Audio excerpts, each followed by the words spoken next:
The magazine slipped from Catherine Rodriguez's fingers as the Boeing 737 lurched violently to the left, sending passengers into a chorus of gasps and nervous laughter.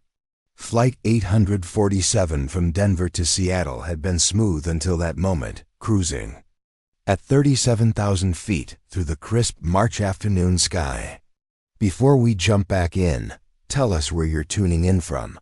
And if this story touches you, make sure you're subscribed because tomorrow, I've saved something extra special for you. Kat pressed her face against the cool window of seat 23A, watching the Rocky Mountains shrink below into wrinkled brown paper. She'd chosen this window seat deliberately, always preferring to see the world spread out beneath her during flights. What she couldn't have anticipated was that in just 40 minutes, she'd need every ounce of training she'd buried years ago to save everyone on board.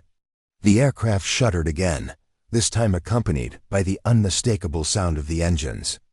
Changing pitch. Something was wrong. Kat's stomach dropped, but not from turbulence. After 12 years of commercial flying as a passenger, she knew the difference between normal flight adjustments and genuine distress. The magazine that had been occupying her attention moments before now lay forgotten in her lap, its pages fluttering as the cabin air circulation system worked overtime. Now let me take you back to who Catherine Rodriguez really was, because understanding her past is crucial to comprehending the miracle that was about to unfold at 37,000 feet. Kat had never intended for her flying days to end the way they did. 8 years ago, she'd been Lieutenant Catherine Rodriguez, one of the youngest female pilots in the Air Force's 99th Flying Training Squadron at Nellis Air Force Base in Nevada. She'd earned her wings through sheer determination and skill, graduating second in her class from pilot training and specializing in transport aircraft. The military had shaped her into someone who thrived under pressure, someone who could make split-second decisions when lives hung in the balance. Her love affair with aviation had started much earlier, though. Growing up in Phoenix, she'd spent countless weekends at Desert Flight Academy with her father, Captain Miguel Rodriguez, who flew for Southwest Airlines. While other kids played video games, Kat was learning about lift coefficients and navigation systems. By 16, she was soloing in Cessnas. By 18, she had her private pilot's license. By 22, she was flying C-130 Hercules aircraft for the United States Air Force, hauling cargo and personnel across some of the most challenging airspace in the world. The military had been her calling until that foggy morning in Afghanistan. 8 years ago, Kat had been piloting a routine supply run to Forward Operating Base Chapman when everything went sideways. A mechanical failure in the hydraulic system had left her aircraft barely controllable, loaded with supplies and 12 personnel in the cargo bay. She'd managed to dead-stick the massive transport into a field barely long enough for the aircraft, saving everyone aboard, but destroying her left knee in the hard landing. The injury had ended her military career, but not before she'd been recommended for the Distinguished Flying Cross. The medal sat in a box in her Denver apartment, along with her flight logs and certificates she hadn't looked at in years. After months of physical therapy, she'd transitioned to civilian life, taking a job as a software project manager for a tech startup. It paid well, used her leadership skills, and kept her grounded in a way that felt safe after losing the sky. Kat had deliberately chosen a career path that had nothing to do with aviation. The tech world was predictable, controlled, binary. Code either worked or it didn't.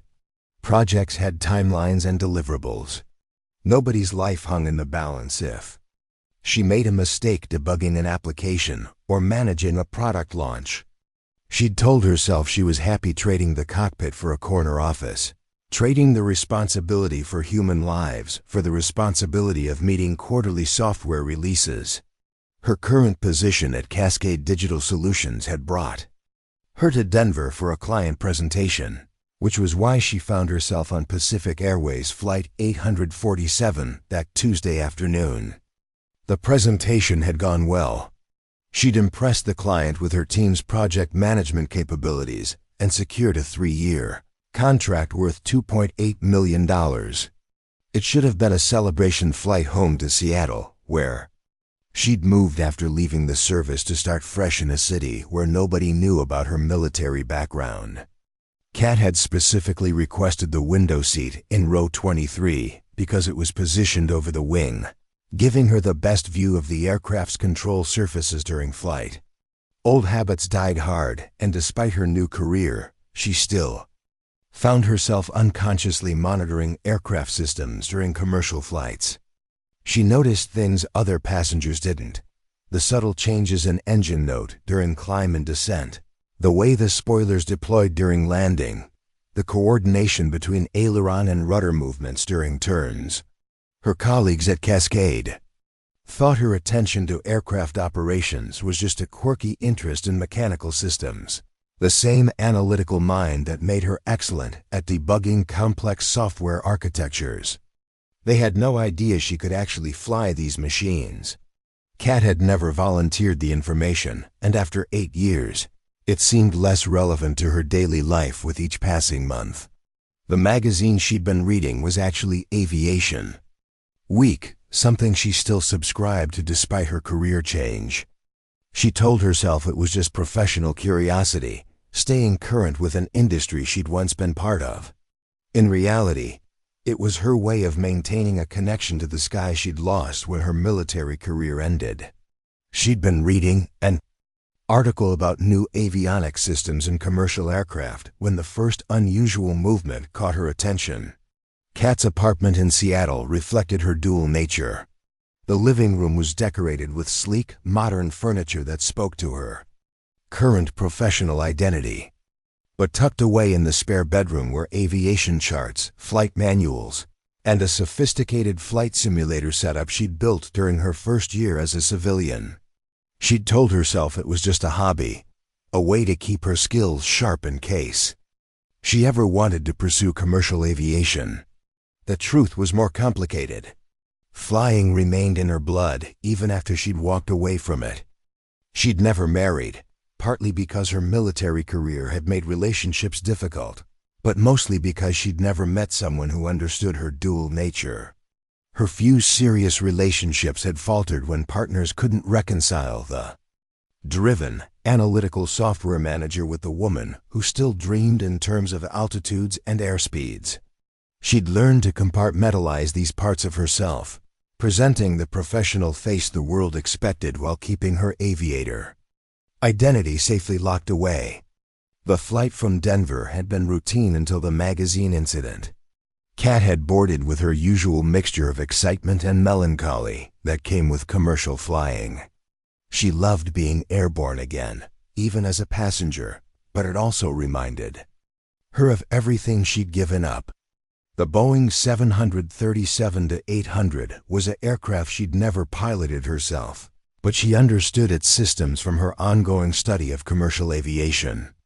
She'd noticed the professional competence of the flight crew during boarding, the smooth coordination between Captain Derek Hayes and First Officer Lisa Park during their pre-flight briefing. Captain Hayes appeared to be in his early 50s, with the confident bearing of someone who'd logged serious flight hours. Preparing and narrating this story took us a lot of time, so if you are enjoying it, subscribe to our channel. It means a lot to us. Now back to the story. First Officer Park looked to be in her 30s, sharp and attentive during the passenger boarding process. Lead flight attendant Monica Wells had efficiently managed the cabin preparation with her team, including a younger male flight attendant named Kyle Thompson, who seemed new but eager. It was exactly the kind of professional crew Kat had grown to expect on major commercial airlines. The passenger manifest that day included the usual mix of business travelers and vacationers. Kat had unconsciously cataloged them during boarding. Another old military habit. There was David Kim, a nervous businessman, who'd obviously been drinking at the airport bar, based on the alcohol on his breath and his white-knuckled grip on the armrests during takeoff. Helen Foster, an elderly woman in her 70s who'd struck up a conversation with Kat while boarding, mentioning she was a retired nurse returning from visiting grandchildren in Colorado. Dr. James Morrison had been seated 3 rows ahead, and Kat had overheard him talking on his phone about cardiac procedures while waiting to board. He'd identified himself as a cardiologist heading back to Seattle after a medical conference in Denver. The rest of the 147 passengers were the typical cross-section of people who flew between major metropolitan areas on a Tuesday afternoon. Takeoff from Denver International had been textbook perfect. Kat had unconsciously monitored the aircraft's performance as Captain Hayes rotated at exactly the right airspeed and climbed at the optimal angle. The Boeing had performed flawlessly. Engines spooling up smoothly, systems functioning normally. Even the weather had cooperated, with clear skies and minimal wind shear during the departure phase. During the initial climb, Kat had found herself falling back into old patterns of situational awareness. She'd noted their heading, estimated their ground speed based on the view outside, and unconsciously tracked their progress on the mental map she carried of Western airspace. These were habits so deeply ingrained from her military flying that she couldn't turn them off, even 8 years into civilian life. The cruise portion of the flight had been unremarkable until the magazine incident. Kat had been genuinely engrossed in the aviation week article about advanced flight management systems when the aircraft's behavior changed. It wasn't dramatic at first, just a subtle shift in the aircraft's attitude that most passengers wouldn't notice, but Kat's trained senses immediately recognized something was different. The Boeing seemed to be making small, unnecessary corrections, as if whoever was flying was having difficulty maintaining precise control. Kat had seen this before.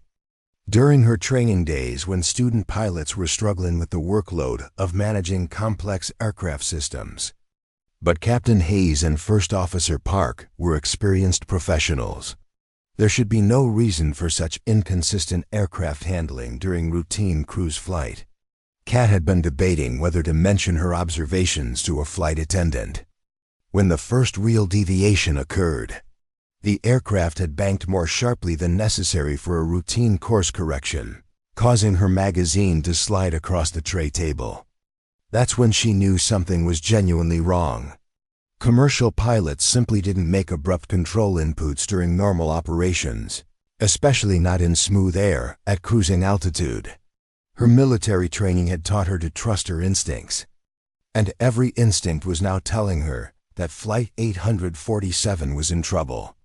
The question was whether she should act on 8-year-old knowledge and skills she'd deliberately left behind, or continue playing the role of just another passenger, hoping someone else would handle whatever crisis was developing in the cockpit. 30 feet ahead of her position. What Kat didn't know as she sat in seat 2-3, watching the afternoon sun glint off the aircraft's wing, was that both Captain Hayes and First Officer Park were already fighting the early stages of severe carbon monoxide poisoning from a microscopic crack in the engine bleed air system. Within minutes, their condition would deteriorate to the point where neither would be capable of controlling the aircraft, leaving 149 souls at 37,000 feet with only her buried expertise standing between them. And disaster. The magazine lay forgotten in her lap as Kat pressed her face against the window, studying the wing's control surfaces and trying to convince herself she was imagining the subtle signs of trouble that her trained eye couldn't ignore. In less than 10 minutes, she would face the choice that would define not just her own future, but the fate of everyone aboard Pacific Airways Flight 847. The second violent lurch sent several passengers reaching for their seatbelts with worried murmurs rippling through the cabin. Kat's training kicked in automatically as she scanned the wing outside her window, noting how the aileron surfaces were making micro-adjustments that seemed erratic rather than purposeful. The aircraft was definitely not flying itself smoothly anymore, and the subtle changes in engine noise suggested whoever was at the controls was having serious difficulty maintaining stable flight. Monica Wells appeared in the aisle, her professional smile slightly strained as she made her way toward the front of the cabin with practiced efficiency. Kat caught her eye as she passed row 23 and noticed something that made her stomach clench. The lead flight attendant's expression carried a hint of genuine concern that she was trying to mask from the passengers. In Kat's experience, when flight crew started looking worried, it was time to pay very close attention to what was happening. "Ladies and gentlemen, we're experiencing some minor turbulence," came Captain Hayes' voice over the intercom, but something about his speech pattern immediately set off alarms in Kat's head. The words were slightly slurred, and there was an unusual pause between phrases that suggested he was struggling to concentrate. She'd heard similar speech patterns during her military service when pilots were dealing with hypoxia or other medical emergencies that affected cognitive function. The announcement did little to calm the increasingly nervous passengers. David Kim in the aisle seat across from Kat was gripping his armrests so tightly his knuckles had gone white, and she could smell the alcohol on his breath intensifying as stress caused him to sweat. Helen Foster, the retired nurse in the row behind her, leaned forward and tapped Kat's shoulder. "Dear, I've flown for 40 years, and this doesn't feel like normal turbulence," Helen whispered, her voice carrying the authority of someone who'd seen enough medical emergencies to recognize when something was genuinely wrong. That pilot's voice didn't sound right either. "Are you feeling all right? You look like you're about to be sick." Kat realized she must look as tense as she felt. Her hands were unconsciously gripping the magazine so tightly she'd wrinkled the pages, and she could feel her heart rate elevating as her body prepared for the kind of emergency response she hadn't needed in 8 years. "I'm fine, just not a big fan of rough air," she lied, forcing her voice to remain calm while her mind raced through potential scenarios that could cause the flight control irregularities she was observing. Another abrupt roll to the right. This, one more pronounced than the previous movements, caused several passengers to gasp audibly. Kat watched the wing's response and confirmed her growing suspicion that whoever was flying the aircraft was making increasingly clumsy control inputs. The Boeing 737 was a stable, well-designed aircraft that should not be wallowing around the sky like this during clear weather conditions. The intercom crackled again, and this time Kat heard something that made her blood run cold. "Folks, this is First Officer Park. We're going to need everyone to return to their seats and fasten your seatbelts while we work through some technical issues. Flight attendants, please prepare the cabin for possible course deviation." The fact that the first officer was making the announcement instead of the captain was significant. More concerning was that Lisa Park's voice carried the same slightly thick quality that Kat had noticed in Captain Hayes' earlier announcement. Whatever was affecting the flight crew was progressing, and it was affecting both pilots simultaneously. Kat's military training had taught her to recognize the signs of various in-flight emergencies, and this pattern suggested either pressurization, problems affecting crew oxygen levels, or some form of contamination in the cockpit air supply. Monica Wells was now moving quickly toward the cockpit, her professional composure slipping enough that several passengers were beginning to look genuinely frightened. The younger flight attendant, Kyle Thompson, appeared from the rear galley and began checking that passengers had their seatbelts fastened, but Kat could see the tension in his movements. The crew was clearly dealing with something more serious than routine turbulence or minor technical problems. Kat's mind was automatically running through emergency procedures she hadn't consciously thought about in years. If both pilots were becoming incapacitated due to hypoxia, contaminated air supply, or carbon monoxide poisoning, the aircraft would need to descend immediately to a safer altitude where crew oxygen systems could be more effective. The problem was that neither pilot seemed to be recognizing the severity of their condition, which was itself a symptom of impaired cognitive function. She glanced around the cabin, wondering if any other passengers had aviation experience that might be useful in a crisis. Dr. Morrison was 3 rows ahead. And while his medical expertise could be crucial if the pilots needed treatment, that didn't help with actually flying the aircraft. The rest of the passengers appeared to be civilians, with no obvious technical background that would be relevant to aviation emergencies. The Boeing lurched again, this time accompanied by a noticeable change in engine power that suggested the pilots were struggling to maintain even basic aircraft control. Kat could feel the aircraft's altitude changing irregularly, climbing and descending in small increments, as if whoever was at the controls was having difficulty reading the instruments or processing the information they contained. Her internal debate was becoming more urgent by the minute. Should she identify herself to the flight crew as a pilot and offer assistance? The logical part of her mind insisted that Captain Hayes and First Officer Park were experienced professionals who could handle whatever technical problems they were facing. But her trained instincts were screaming that something was seriously wrong, and that the situation was deteriorating faster than the crew seemed to realize. The decision became academic when Monica Wells stumbled slightly while walking past Kat's row, catching herself on the seat back with an expression of confusion that lasted just a moment too long. Kat had seen that look before during high-altitude training exercises when test subjects were experiencing the early stages of hypoxia. The flight attendants were being affected by the same thing that was impairing the pilots, which meant the contamination or pressurization issue was affecting the entire aircraft, not just the cockpit. "Ma'am," Kat called out as Monica steadied herself, "are you feeling all right? You looked a little unsteady there." Monica turned toward her with a smile that didn't quite reach her eyes. "I'm fine, thank you. Just trying to get to the front quickly to check on a few things." But her words were slightly slurred, and Kat noticed she was blinking more frequently than normal, both classic signs of reduced oxygen saturation affecting brain function.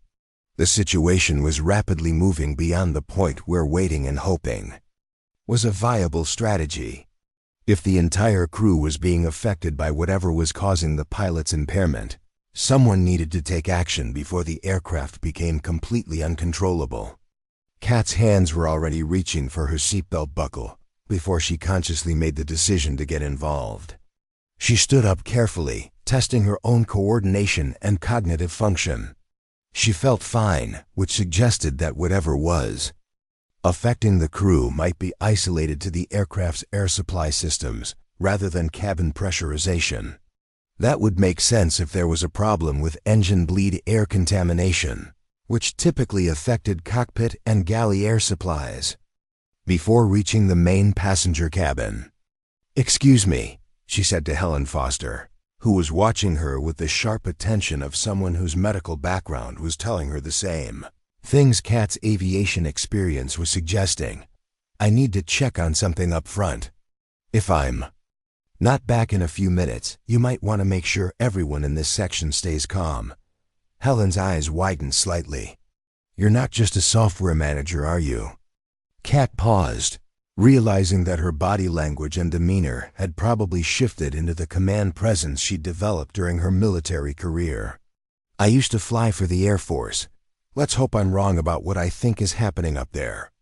She made her way toward the front of the aircraft, noting that other passengers were beginning to sense the growing tension among the crew. Conversations were becoming more subdued, and people were glancing nervously toward the cockpit door. The aircraft's handling was becoming increasingly erratic, with small altitude deviations and heading changes that suggested the pilots were struggling to maintain basic flight parameters. Kyle Thompson was near the forward galley, and Kat could see he was moving more slowly than he had been earlier, with the slightly glassy-eyed expression that indicated reduced cognitive function. When she approached him, his response was delayed, and his focus seemed to drift. "Is everything all right up front?" she asked him directly. "Some of the passengers are getting concerned about the aircraft's movement."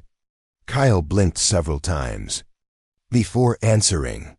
"The pilots are just working through some technical stuff, nothing to worry about." But his words lacked conviction, and Kat could see he was fighting to maintain concentration. Has anyone checked on the flight deck recently? She pressed. Captain Hayes and First Officer Park might need some assistance. Monica went to check a few minutes ago, Kyle replied, but his voice trailed off as he seemed to lose track of the conversation. Kat looked toward the cockpit door and realized that Monica had never returned from her trip to check on the pilots. Either she was still in the cockpit, helping with whatever crisis they were managing, or she had been affected by the same thing that was impairing the rest of the crew. Neither scenario suggested the situation was under control. The aircraft banked sharply to the left without warning, causing several passengers to cry out in alarm. This time the movement was severe enough that loose items slid across surfaces, and people had to brace themselves in their seats. Kat grabbed a nearby seat back to steady herself and realized that whoever was flying the aircraft was losing the ability to make smooth, coordinated control inputs. She could hear Dr. Morrison calling from his seat 3 rows ahead.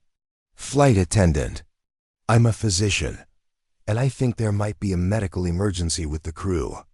The pilot announcements suggest possible hypoxia or carbon monoxide exposure. Dr. Morrison had reached the same conclusion Kat had arrived at through her aviation background. The combination of his medical expertise and her flight experience might be exactly what was needed to get Flight 847 safely on the ground. She made her way over to him quickly. "Doctor, I'm Catherine Rodriguez. I'm a former Air Force pilot, and I think you're right about the crew exposure. Have you noticed any symptoms yourself?" Dr. Morrison looked relieved to find someone else who understood the severity of the situation. "I feel fine," which suggests the contamination is isolated to crew areas rather than cabin-wide pressurization failure. But both pilots sound increasingly impaired, and that flight attendant who just passed looked like she was struggling with basic coordination. "I need to get into that cockpit and assess the situation," Kat said, her military training taking over as she shifted into emergency response mode. "If both pilots are incapacitated, someone needs to take control of the aircraft before we lose it completely." Dr. Morrison nodded grimly. "I'll come with you. If this is carbon monoxide poisoning, they're going to need immediate medical attention and supplemental oxygen. The longer they're exposed, the more severe the cognitive impairment becomes." Kat felt a surge of relief at having medical support for whatever they were about to face in the cockpit. She'd been trained to handle aircraft emergencies, but dealing with incapacitated crew members while simultaneously flying the aircraft would push her abilities to their absolute limit. Having Dr. Morrison available to manage the medical aspects would allow her to focus on keeping Flight 847 in the air. The aircraft shuddered again, this time with an irregular rhythm that suggested the autopilot was fighting against erratic control inputs from the human pilots. If the automation was trying to maintain stable flight while the crew was making increasingly impaired manual adjustments, that conflict could quickly lead to a complete loss of aircraft control. "We need to move now," Kat told Dr. Morrison. "Whatever's affecting the crew is getting worse, and this aircraft is going to become unflyable if we don't act immediately." As they made their way toward the cockpit door, Kat caught sight of her reflection in one of the cabin windows and realized that the professional software manager from Denver was gone. In her place was Lieutenant Catherine Rodriguez, military pilot, ready to take command of an emergency that would test every skill she'd learned in 8 years of flying for the United States Air Force. The woman who'd spent the last 8 years running from her aviation past was about to discover that some skills never truly leave you, and that the sky never really lets go of those who belong to it. The cockpit door was locked, which was standard procedure since 9/11s, but Kat knew that flight attendants carried override codes for exactly this type of emergency. The problem was finding a crew member who was still functioning well enough to remember and input the correct sequence. Kyle Thompson was leaning against the forward galley counter, his eyes unfocused and his breathing slightly labored. Clear signs that whatever was affecting the pilots was now seriously impacting his cognitive abilities as well. "Kyle," Kat said firmly, using the command voice she'd perfected during her military service. "I need you to open the cockpit door. There's a medical emergency with the flight crew, and Dr. Morrison needs to provide immediate assistance." Kyle looked at her with confusion, blinking slowly as if he was having trouble processing her words. "I'm not supposed to open the door unless the pilots request it," he mumbled, his speech noticeably slurred compared to how he'd sounded during the safety briefing just an hour earlier. Dr. Morrison stepped forward, his medical authority clear in his voice. "Son, I'm a cardiologist, and both pilots are showing signs of serious medical distress. If we don't get in there immediately, this aircraft is going to be in grave danger. Lives are at stake." The Boeing lurched violently to the right, throwing Kyle off balance and causing him to stumble against the bulkhead. Several passengers screamed as loose items flew across the cabin, and Kat could hear the distinct sound of the aircraft's stall warning system activating briefly before whoever was at the controls managed to recover.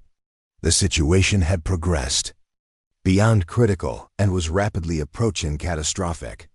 "The override code," Kat said urgently, steadying Kyle as he struggled to maintain his balance.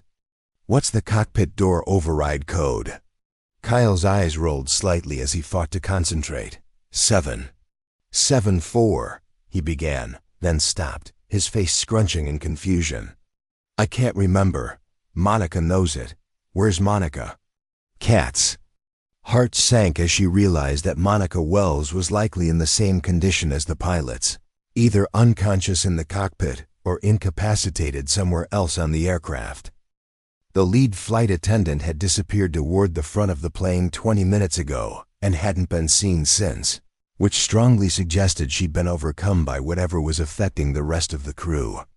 Another violent movement of the aircraft, this time a sudden nose-down attitude that caused several passengers to scream in terror. Kat could feel the Boeing accelerating as it entered an uncontrolled descent, and she knew they had perhaps minutes before the situation became unrecoverable. The pilots were clearly no longer capable of controlling the aircraft, and without immediate intervention, Flight 847 was going to crash. "Stand back," she told Dr. Morrison, making a decision that would have been unthinkable in any other circumstances. She positioned herself at the cockpit door and delivered a sharp kick just below the handle, using the combat techniques she'd learned during military training. The door held, but she could see the frame flexing. 2 more powerful kicks, and the locking mechanism gave way with a sharp crack. The scene inside the cockpit was worse than she'd feared. Captain Hayes was slumped forward over the controls, unconscious and breathing shallowly. First Officer Park was still partially upright, but her eyes were closed and she was making weak, uncoordinated movements with her hands on the flight controls. Monica Wells was collapsed in the cockpit jump seat, completely unconscious. The acrid smell of engine bleed air filled the small space, confirming Kat's suspicion about carbon monoxide contamination. "Sweet Mother of God," Dr. Morrison breathed as he pushed past Kat to check on the unconscious crew members. "This is severe carbon monoxide poisoning. They need oxygen immediately, and we need to get them away from the contamination source." Kat was already moving toward the pilot's seat, her training taking over completely as she assessed the aircraft's condition. The Boeing was in a shallow dive with the autopilot disconnected, airspeed building rapidly toward dangerous levels.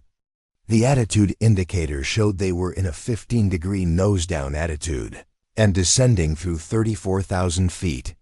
If she didn't regain control immediately, the aircraft would exceed its maximum design speed and potentially break apart. She grabbed Captain Hayes under the shoulders and pulled him away from the controls, struggling with his dead weight as Dr. Morrison helped move him to the rear of the cockpit. First Officer Park was semi-conscious and mumbling incoherently, but she was lighter and easier to relocate to the observer seats behind the pilot positions. Kat slid into the left seat, her hands immediately going to the flight controls she hadn't touched in 8 years. The Boeing 737's cockpit was more complex than the military transports she'd flown, but the basic principles of flight were universal. She pulled back gently on the yoke, feeling the aircraft respond as she arrested the descent and began bringing the nose back to level flight.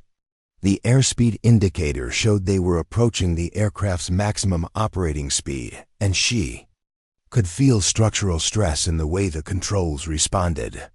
She reduced engine power carefully, not wanting to make any sudden changes that might worsen their situation. Slowly, the Boeing began to respond to her inputs, the nose coming up and the descent rate decreasing. "How are they?" She called to Dr. Morrison, who was checking the vital signs of the unconscious crew members while struggling to maintain his balance in the cramped cockpit space. "Alive but in serious condition," he replied grimly. "Hayes has a very weak pulse, and his breathing is severely depressed. Park is slightly better, but she's not going to be flying anything soon.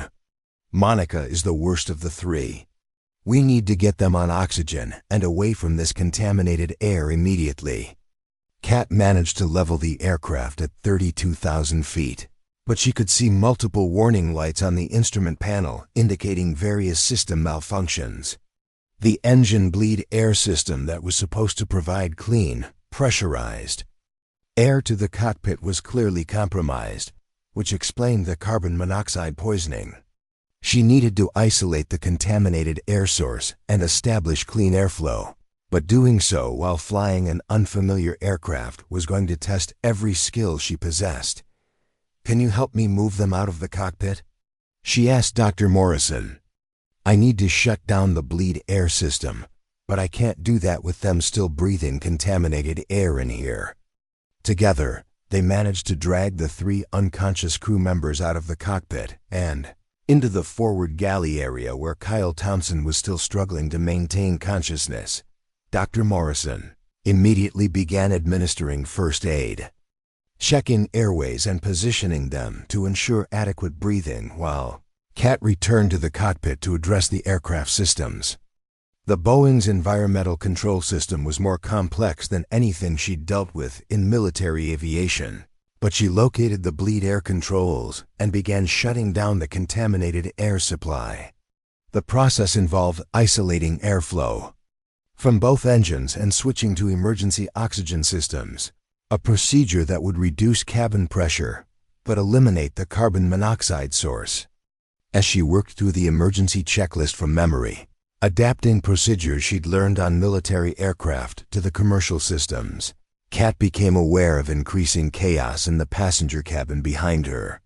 Without the flight attendants able to manage the situation, passengers were beginning to panic as they realized something was seriously wrong with their flight. She could hear David Kim shouting something about the plane crashing, and several other voices were raised in fear and confusion. Helen Foster was trying to calm people down with the authority of her medical background, but one elderly woman's voice wasn't going to be enough to prevent full-scale panic among nearly 150 terrified passengers. The radio was crackling with calls from air traffic control, clearly concerned about Flight 847's deviation from its assigned altitude and heading. Kat reached for the microphone, realizing she was about to identify herself as the person now controlling the aircraft, something that would have been unimaginable when she'd boarded in Denver 3 hours earlier. "Denver Center, this is Pacific Airways Flight 847, she transmitted, her voice steady despite the chaos surrounding her. "We have a flight crew medical emergency. Both pilots are incapacitated due to suspected carbon monoxide poisoning. I am a passenger with military pilot experience, and I have assumed control of the aircraft." The silence that followed her transmission lasted several seconds before the air traffic controller responded, his voice tight with professional concern. "Flight 847, understand you have crew medical emergency and passenger with pilot experience. Now flying the aircraft. Can you maintain level flight and navigate?" "Affirmative, Denver Center." Aircraft is currently level at 32,000 feet, and I'm working to stabilize all systems. I'll need vectors to the nearest suitable airport for emergency landing. I also need medical personnel standing by for carbon monoxide poisoning victims. Roger, Flight 847. We're declaring an emergency for your flight. Salt Lake City International is your closest major airport, bearing 270 degrees, approximately 120 miles. Turn left heading 270 and begin. Descent when ready. Kat acknowledged the instructions and began turning the Boeing towards Salt Lake City, but she knew the challenge ahead was enormous.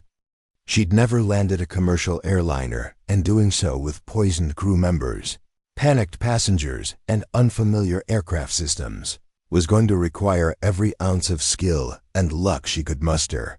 Dr. Morrison appeared in the cockpit. Doorway, his face grim. I've got them stabilized for now, but Hayes is in critical condition. His carbon monoxide levels are dangerously high, and he needs immediate hyperbaric treatment. How long until we can get on the ground? About 20 minutes if everything goes perfectly, Kat replied, adjusting the aircraft's descent rate as she began the approach to Salt Lake City. But I've never landed one of these before, and we've got a cabin full of terrified passengers who are about to realize their flight crew is unconscious.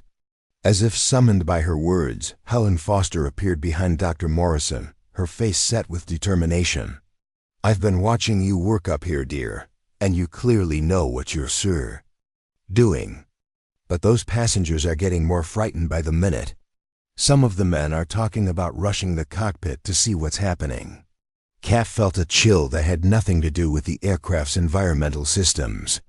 The last thing she needed was panicked passengers interfering with her efforts to safely land the Boeing.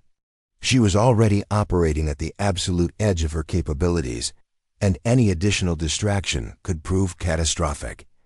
Can you help keep them calm? She asked Helen. Tell them we have the situation under control and that we're making an emergency landing as a precaution. Don't mention that the entire flight crew is unconscious. Helen nodded firmly. I'll do my best, but you need to know that some of these people are getting desperate. That businessman who was drinking has been talking about taking matters into his own hands, and a few others are listening to him. The situation was spiraling beyond anything Kat had trained for during her military career. She was not only trying to fly an unfamiliar aircraft with incapacitated crew members, but she was also facing the possibility of passenger interference that could doom everyone aboard. The next 20 minutes would determine whether Flight 847 made aviation history as a miraculous emergency landing or became another tragic statistic in the annals of commercial aviation disasters. Kat's hands moved across the Boeing's instrument panel with growing confidence, as muscle memory from thousands of hours in military cockpits began to override her 8 years away from aviation. The aircraft was responding well to her control inputs, and she'd managed to establish a stable descent profile towards Salt Lake City International Airport. But the real challenge was just beginning, and she knew that landing a commercial airliner safely would require more than just stick and rudder skills. She keyed the radio again, this time requesting specific assistance that could make the difference between success and disaster. Salt Lake approach, Flight 847 requesting immediate connection with Pacific Airways. Dispatch and a 737 instructor pilot who can provide landing guidance. I have commercial aviation knowledge but no specific experience with this aircraft type. The response came quickly from a different voice, crisp and professional. Flight 847, this is Salt Lake Approach Supervisor. We have Pacific Airways Chief Pilot Tom Bradley standing by on frequency 121.9. He's a 737 instructor with over 15,000 hours in type. We're also coordinating with company dispatch for aircraft-specific procedures. Kat switched to the designated frequency and was immediately greeted by a calm, authoritative voice that carried the unmistakable confidence of a seasoned aviator. Flight 847, this is Captain Bradley. I understand you're a military pilot with an emergency situation. First, I need you to know that what you're doing right now is incredibly challenging, and the fact that you've stabilized the aircraft puts you ahead of where most people would be in this situation. The reassurance in Captain Bradley's voice helped settle Kat's nerves, but she could hear the underlying tension that indicated he understood the gravity of their situation. Captain Bradley, I'm former Air Force, 8 years out of the cockpit. I've got the aircraft stable and descending, but I need specific guidance for approach and landing procedures on the 737. Copy that. First, let me walk you through the aircraft configuration for landing. We're going to take this step by step, and I'll be with you all the way to touchdown. What's your current altitude and distance from Salt Lake? Kat checked her instruments and replied, currently descending through 28,000 feet, approximately 90 miles northeast of Salt Lake. I've got the airport programmed into the navigation system. Meanwhile, Dr. Morrison had returned to the cockpit with an update on the crew's condition that wasn't encouraging. Captain Hayes is still critical, but his vital signs have stabilized since we got him away from the contaminated air. First Officer Park is showing some signs of improvement, but she's nowhere near conscious enough to assist. Monica is the most concerning. Her carbon monoxide levels were extremely high. The medical situation added another layer of urgency to Kat's already complex task. She needed to get the aircraft on the ground as quickly as possible, but attempting to rush the approach could prove fatal for everyone aboard. Aviation emergencies required a delicate balance between urgency and precision, and she was walking that tightrope with 149 lives hanging in the balance. Captain Bradley's voice crackled through her headset again. Flight 847, we're going to start by configuring the aircraft for approach. I need you to locate the flap lever on the center console, between the pilot seats. It should be marked with numbers from 0 to 40. Kat found the lever and confirmed its position. Located flap lever, currently at 0 degrees. Perfect. We're going to extend flaps in stages as we descend and slow down. For now, I want you to extend flaps to position 5. This will help with lift and controllability as we reduce airspeed. As Kat moved the flap lever to the 5-degree position, she felt the aircraft's handling characteristics change subtly. The Boeing became slightly more stable and responsive, which boosted her confidence in her ability to control the massive machine during the critical phases of flight ahead. Behind her in the cabin, she could hear Helen Foster's voice raised above the general passenger noise, trying to maintain calm despite the increasingly obvious signs that something was seriously wrong with their flight. Through the open cockpit door, Kat caught fragments of Helen's explanation. Mechanical issue. Precautionary landing. Experienced crew handling the situation. The retired nurse was doing her best to keep panic at bay, but Kat could hear the edge of desperation in some passenger voices. Dr. Morrison moved between the cockpit and the forward galley, monitoring the unconscious crew members while also serving as Kat's liaison with the passengers. There's a group of about 6 passengers near the front who are getting increasingly agitated, he reported quietly. That businessman who was drinking is trying to convince others that we're all going to die unless someone takes charge. Helen is holding them off for now, but it's a fragile situation. Kat made a decision that went against every instinct she'd developed during her military career. Instead of maintaining operational security and keeping passengers uninformed, she was going to take the risk of being completely honest about their situation. She reached for the passenger address system and keyed the microphone. Ladies and gentlemen, this is Catherine Rodriguez speaking from the cockpit. I need to inform you that our flight crew has been incapacitated due to a medical emergency involving contaminated air in the cockpit. I am a former United States Air Force pilot, and I have taken control of the aircraft. We are currently making an emergency approach to Salt Lake City International Airport, where medical personnel are standing by to assist our crew. The cabin fell completely silent for several seconds before a burst of voices erupted in everything from panic to relief. Kat continued her announcement, using the command voice she'd perfected during her military service. I need everyone to remain in their seats with seatbelts fastened. We are in contact with ground control and company pilots who are providing guidance for our landing. The aircraft is stable and under control. I will provide updates as we proceed with our approach. The decision to be transparent had an immediate effect. While some passengers were clearly frightened by the revelation that their pilot was unconscious, others seemed relieved to finally understand what was happening and to know that someone qualified was handling the emergency. David Kim's voice, which had been growing increasingly belligerent, fell silent as the reality of their situation sank in. Captain Bradley's voice returned to her headset with the next phase of approach preparation.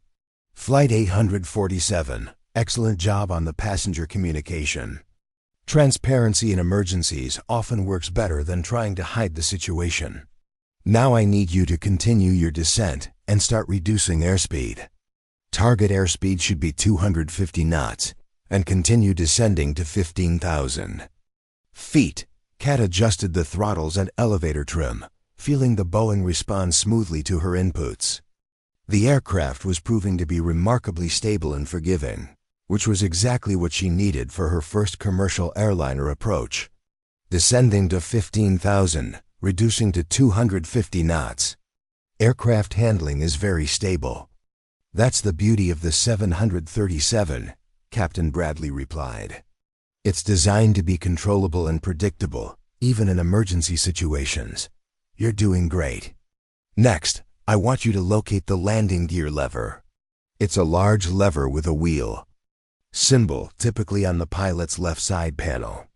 Kat found the gear lever and confirmed its location. Captain Bradley continued, We're not going to lower the gear yet, but I want you to be familiar with its location. When we get closer to the airport, extending the landing gear will help slow the aircraft and improve stability for approach. Salt Lake City International Airport was beginning to appear on the horizon as a cluster of lights in the early evening darkness.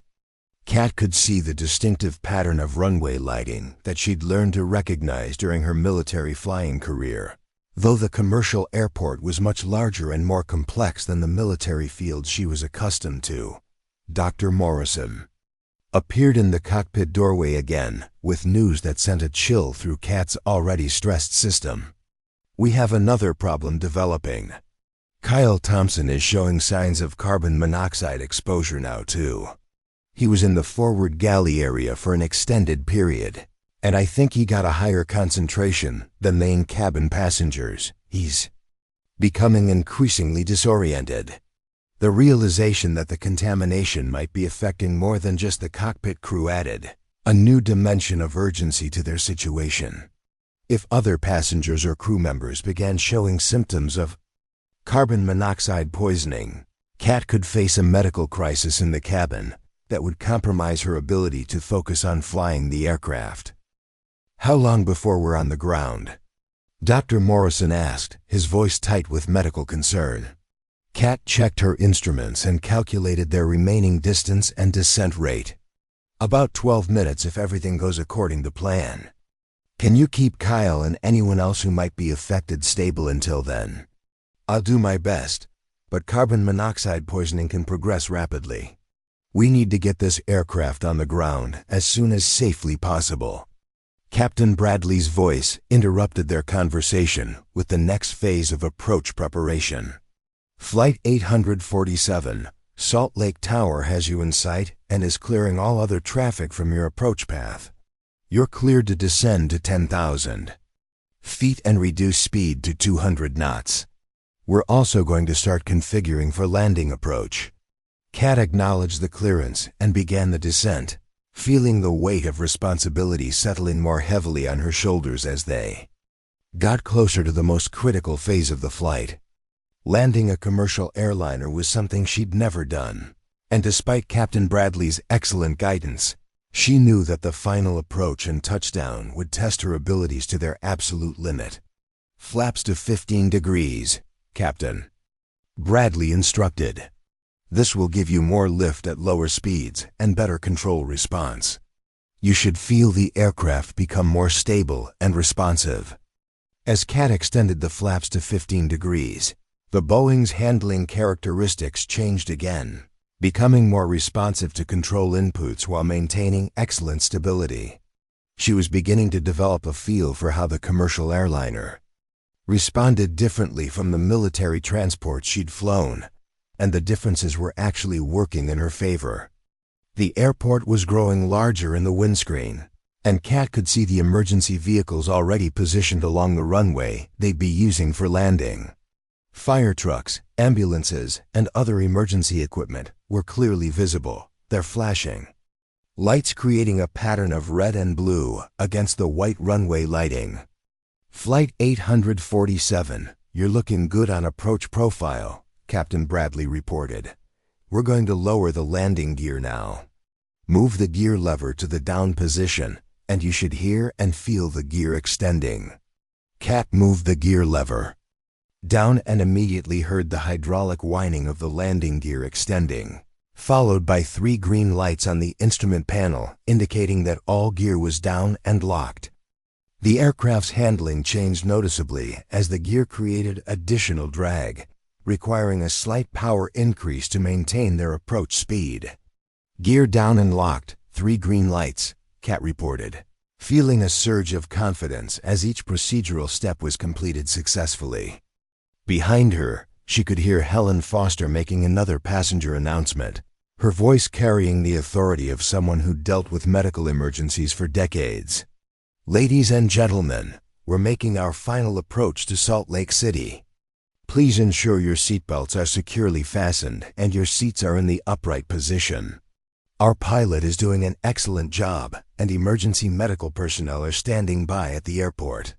The runway was clearly visible now, and Kat began to feel the same focused calm that had characterized her best military flying.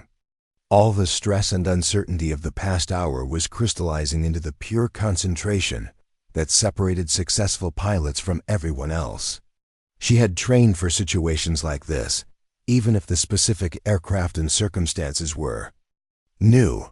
Captain Bradley's voice took on a more encouraging tone as they neared the final phase of their emergency approach. "Flight 847, you're doing outstanding work. The aircraft is stable, your approach profile is perfect, and you're about to accomplish something that very few people could handle. We're going to walk through the final approach phase step by step, and I'll be with you all the way to touchdown." The runway stretched out before them like a ribbon of light in the darkness, and Kat could feel her heart rate steady as the familiar rhythm of a precision approach took over. 2 miles from touchdown, with the Boeing 737 configured for landing and stable on the glide path, she found herself drawing on every hour of flight training she'd accumulated during her military career. "Flight 847, final flaps to 30 degrees, Captain Bradley instructed through her headset. "Your approach speed should be approximately 140 knots. You're looking perfect on the approach." Kat extended the flaps to their final landing position and felt the aircraft settle into its final configuration. The Boeing was incredibly stable, tracking straight down the glide path with minimal control inputs required. For the first time since this emergency began, she allowed herself to believe they were actually going to make it safely to the ground. 1 mile from touchdown, Captain Bradley announced. "Start reducing power gradually and let the aircraft settle toward the runway. Don't try to force it down. Just let the glide path bring you to the touchdown zone." The approach lights were rushing past the windscreen now, and Kat could see the runway threshold markers clearly defined ahead. The massive Boeing was responding beautifully to her control inputs, tracking straight down the center line with the precision of a much smaller aircraft. Her hands were steady on the controls, her breathing controlled, and her mind clear with the kind of focus that had made her a successful military pilot. Behind her in the cockpit, Dr. Morrison was monitoring the unconscious crew members while keeping one eye on the approach. "Looking good from back here," he called out. "How are you feeling about this?" "Like I'm exactly where I'm supposed to be," Kat replied, and she meant it.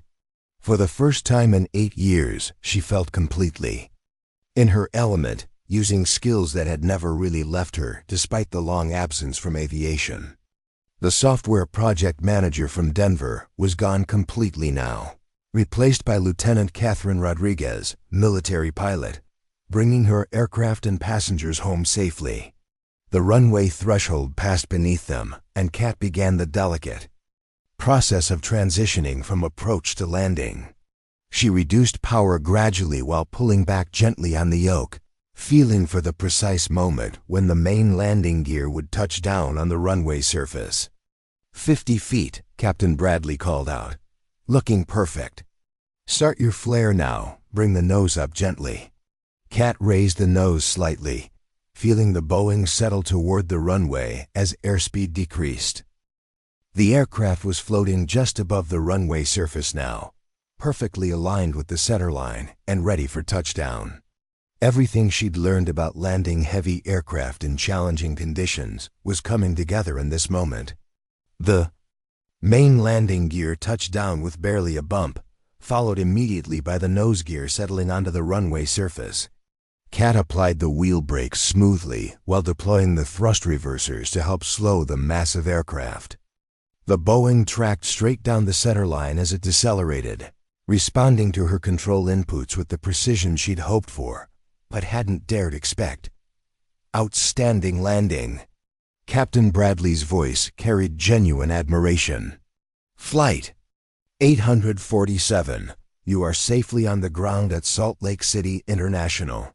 Emergency crews are moving to assist you now." Kat brought the Boeing to a complete stop on the runway and went through the shutdown checklist from memory, adapting her military procedures to the commercial aircraft systems.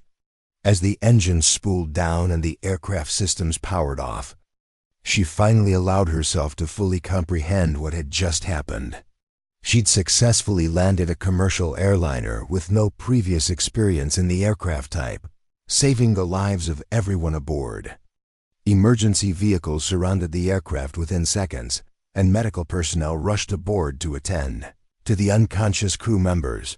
Dr. Morrison coordinated with the paramedics as they moved Captain Hayes, First Officer Park, and Monica Wells to waiting ambulances for immediate transport to the hospital's hyperbaric treatment facility. As the adrenaline began to subside, Kat found herself shaking slightly in the pilot's seat. The magnitude of what had just occurred was beginning to sink in, along with the realization of how differently this emergency could have ended if she hadn't been aboard Flight 847 that day. Helen Foster appeared in the cockpit doorway, her eyes bright with tears of relief and gratitude. "My dear, what you've done today will never be forgotten by anyone who was on this aircraft. You saved all our lives." The passengers were being evacuated through the normal boarding door, and Kat could hear voices in the cabin, expressing everything from relief to amazement as the reality of their situation became clear. David Kim, the businessman who'd been drinking and causing problems earlier, stopped at the cockpit door as he was leaving. "Ma'am, I owe you an apology for my behavior during the flight," he said, his voice subdued with genuine remorse. "I had no idea what you were dealing with up here. Thank you for getting us home safely." Kat nodded acknowledgement, too emotionally drained to say much beyond. "Just glad everyone's okay." The evacuation proceeded smoothly, with no injuries among the passengers despite the traumatic nature of their experience. As the cabin emptied, Kat remained in the pilot's seat, staring out at the emergency vehicles and trying to process the events of the past 2 hours. Captain Tom Bradley appeared in the cockpit entrance, having driven from Pacific Airways' Salt Lake Operations Center to meet the aircraft. He was a tall man in his 50s with the confident bearing of someone who'd spent decades in commercial aviation, and his expression carried both professional respect and personal amazement. "Catherine Rodriguez, I presume," he said, extending his hand. "That was some of the finest emergency flying I've ever witnessed, and I've been in this business for 30 years. You saved a lot of lives today." Cat shook his hand, still feeling somewhat disconnected from the reality of what had occurred. "I just did what my training taught me to do." "The aircraft did most of the work," Captain Bradley smiled. "That's exactly what I'd expect a real pilot to say. The aircraft is only as good as the person flying it, and what you accomplished today was extraordinary.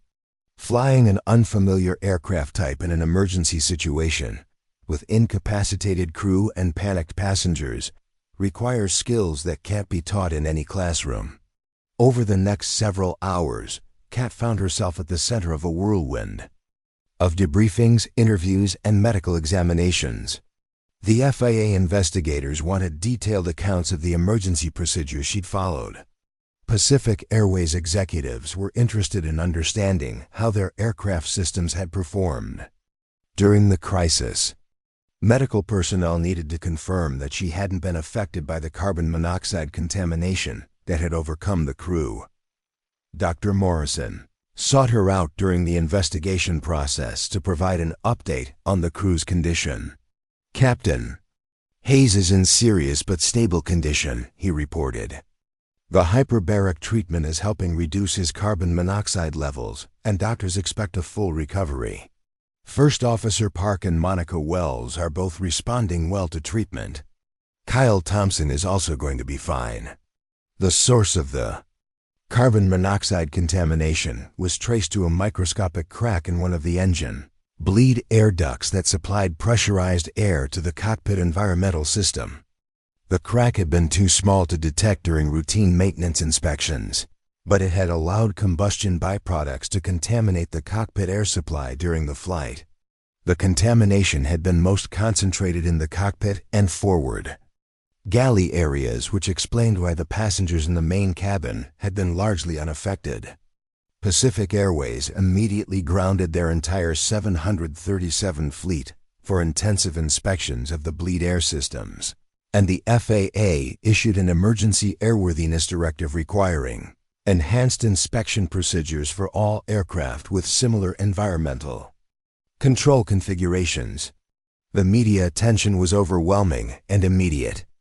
By the next morning, Kat's story was front-page news across the country, with aviation experts calling her emergency landing one of the most remarkable examples of airmanship in commercial aviation history. The phrase "hero in seat 23A" appeared in headlines from coast to coast. What surprised Kat most was the response from the aviation community itself. Within days, she received calls from major airlines offering positions as a commercial pilot, flight training organizations requesting her expertise for emergency procedures training, and aviation safety organizations asking her to speak at conferences about crew resource management and emergency response. Pacific Airways CEO Margaret Chun personally flew to Salt Lake City to meet with Kat and offer her any position she wanted within the company. "What you did for our passengers and crew goes beyond anything we could ever adequately thank you for," Chun said during their meeting. "If you're interested in returning to aviation, we'd be honored to have you as part of our flight operations team." The offer was tempting, but Kat found herself conflicted about returning to the career she'd walked away from 8 years earlier. The emergency had reminded her of everything she'd loved about flying, but it had also brought back memories of why she'd left aviation in the first place. Her decision came during a visit to the hospital where the Flight 847 crew was recovering. Captain Hayes was sitting up in bed, still weak but clearly improving, when Kat stopped by his room. "I owe you my life," he said simply. "All of us do. But I need you to know that what you did out there was more than just good flying. You showed leadership under pressure that reminded me why I became a pilot in the first place." First Officer Lisa Park was in the room next door, and her perspective provided additional insight into the situation. "I remember fragments of what happened in the cockpit," she told Kat. "I was aware that something was wrong, but I couldn't think clearly enough to do anything about it. The carbon monoxide was affecting my judgment and motor skills faster than I realized. Monica Wells was the most seriously affected of the crew members, but she was also recovering well. I remember going to check on the pilots and then waking up here in the hospital, she said. Everything in between is a blank. Thank God you were on that flight. The conversations with the crew members Kat had saved helped crystallize her decision about the future. She realized that her 8 years away from aviation hadn't diminished her skills or her love for flying. If anything, the emergency had shown her that she was a better pilot now than she'd been during her military career, with additional maturity and perspective that enhanced her technical abilities. 3 months after the emergency landing, Kat found herself back in a cockpit for the first time as a professional pilot since leaving the Air Force. Pacific Airways had fast-tracked her through their training program, and she was now flying as a first officer on the same Boeing 737 routes where her aviation career had been reborn. The transition from software project management to commercial aviation was smoother than she'd expected, partly because her military experience translated well to airline operations, but mostly because she'd found her way back to where she belonged. Her colleagues treated her with a respect that was both humbling and motivating, but they also accepted her as just another professional pilot doing her job. Captain Hayes had recovered completely and returned to flying, and he specifically requested Kat as his first officer whenever possible. I trust her judgment completely, he told Pacific Airways chief pilot. She's seen me at my worst and saved my life. That creates a bond that makes us better as a crew. The broader impact of Flight 847's emergency landing extended far beyond Kat's personal journey back to aviation. The incident led to enhanced training requirements for cabin crew in recognizing incapacitation symptoms, improved detection systems for air quality contamination, and revised procedures for passenger communication during emergencies. Kat began participating in aviation safety seminars, sharing her experience with other pilots and discussing the importance of maintaining emergency flying skills even during civilian careers. Her story became a case study in aviation training programs, illustrating how cross-training between military and civilian aviation could enhance overall flight safety. 1 year after the emergency, Kat was promoted to captain and given command of her own aircraft. The promotion ceremony was attended by all the surviving crew members from Flight 847, along with several passengers who had become friends during the aftermath of their shared experience. Helen Foster, the retired nurse, who had helped maintain calm in the cabin during the emergency, presented Kat with a gift during the ceremony. It was a framed photograph of the Boeing 737 on the runway at Salt Lake City, taken moments after their emergency landing, with a plaque that read, "To Captain Catherine Rodriguez, who reminded us all that heroes can be found in the most unexpected places." David Kim, the businessman whose behavior had been problematic during the crisis, had become one of Kat's strongest supporters. He'd stopped drinking and credited the emergency with helping him recognize that his alcohol abuse was affecting more than just his own life. "That day taught me that we're all responsible for each other," he said. "Catherine showed me what real leadership looks like under pressure."